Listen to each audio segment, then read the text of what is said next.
दरम्यान शेतकरी संपावर गेल्याच्या पार्श्वभूमीवर कोल्हापूर जिल्हा दूध उत्पादक संघ म्हणजेच गोकुळने गंभीर दखल घेतली आहे। सांगली आणि सातारामध्ये शेतकऱ्यांनी दुधाचे टँकर फोडल्याच्या पार्श्वभूमीवर प्रत्येक टँकरसाठी पोलीस बंदोबस्त ठेवण्यात आलाय। गोकुळ दूध संघाच्या ठिकाणी काय परिस्थिती आहे याचा आढावा घेतलाय आमचे प्रतिनिधी प्रताप नाईक यांनी।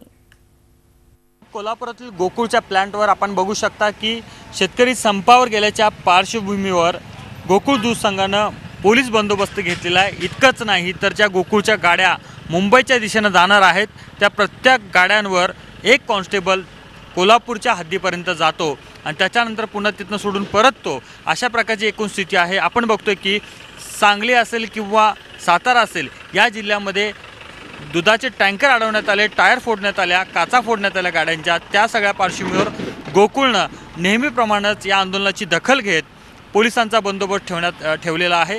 एकूणच आपण बघतोय की दूध हे अत्यावश्यक सेवा असताना सुद्धा ती अडवली जाते अशा प्रकारचा आरोप ह्या गोकुळ दूध संघाच्या एमडीने केलेला आहे। पण दुसरीकडे शेतकऱ्यांच्या या सगळ्या आंदोलनाची दखल घेत गोकुळने आपल्या या सगळ्या टँकरवर आता एक एक पोलीस पाठवायला सुरुवात केलेली आहे। एकूणच बघतोय की आपण या शेतकऱ्यांच्या संपाचा कोल्हापूरमध्ये इतका प्रभाव जाणवला नाही, पण या ठिकाणी गोकुळने मात्र या संपाची दखल घेत कारण यांच्या टँकर जे आहेत ते पुण्याला मुंबईला मोठ्या प्रमाणात जातात आणि त्या टँकरची नासधूस होऊ नये, दुधाची नासधूस होऊ नये याची पूर्णतः त्यांनी खबरदारी घेतलेली आहे।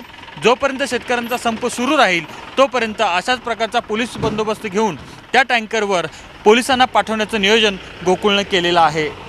Video journalist Mithun Rajesh, Pratap Naik, Zee media, Kolhapur. Zee 24 तास रहा एक पाऊल पुढे।